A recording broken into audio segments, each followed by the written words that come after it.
السلام علیکم ورحمۃ اللہ وبرکاتہ۔ القرآن اکیڈمی کی جانب سے آپ کے خدمت میں ربیع الاول کا پیغام اور اس کے تقاضے کو پیش کیا جا رہا ہے۔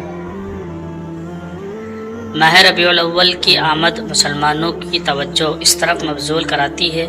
کہ وہ رسول اللہ صلی اللہ علیہ وسلم کی بعثت کی اہمیت کو سمجھیں اور اللہ رب العزت کی اس نعمت کا شکر ادا کریں کہ ان کے ذریعے پوری انسانیت کو تباہ ہونے سے بچا دیا، اور اس اہمیت کے لحاظ سے اپنے اس نبی صلی اللہ علیہ وسلم کی مکمل اتباع کریں اور اسوہ رسول اللہ صلی اللہ علیہ وسلم کو اختیار کریں۔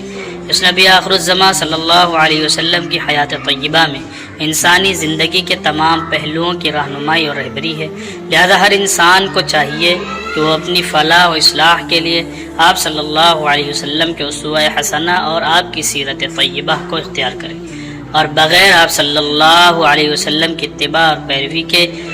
انسان شرافت اور عظمت کو حاصل نہیں کر سکتا، جس کا حصول آپ کی کامل اتباع سے مربوط ہے۔ لہذا آپ کی حیات طیبہ میں انسانی رفعت و عظمت کے حصول کا بہترین نمونہ اور کامل نظام موجود ہے۔ سیرت نبوی صلی اللہ علیہ وسلم میں مرد و عورت، انفرادی و اجتماعی زندگی، خاندان اور سماج کے اجتماعی تعلقات کا نمونہ موجود ہے۔ اس وجہ سے اسوہ رسول اللہ صلی اللہ علیہ وسلم انسانی زندگی کا کامل اور ہماگیر دستور حیات قرار پایا ہے۔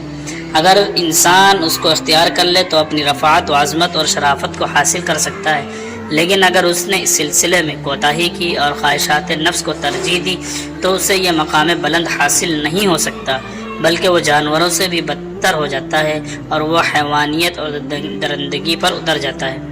یہ مضمون مرشد الامت حضرت مولانا سید محمد رابع حسنی ندوی نور اللہ مرقدہ کے مضمون سے اقتباس کیا جا رہا ہے۔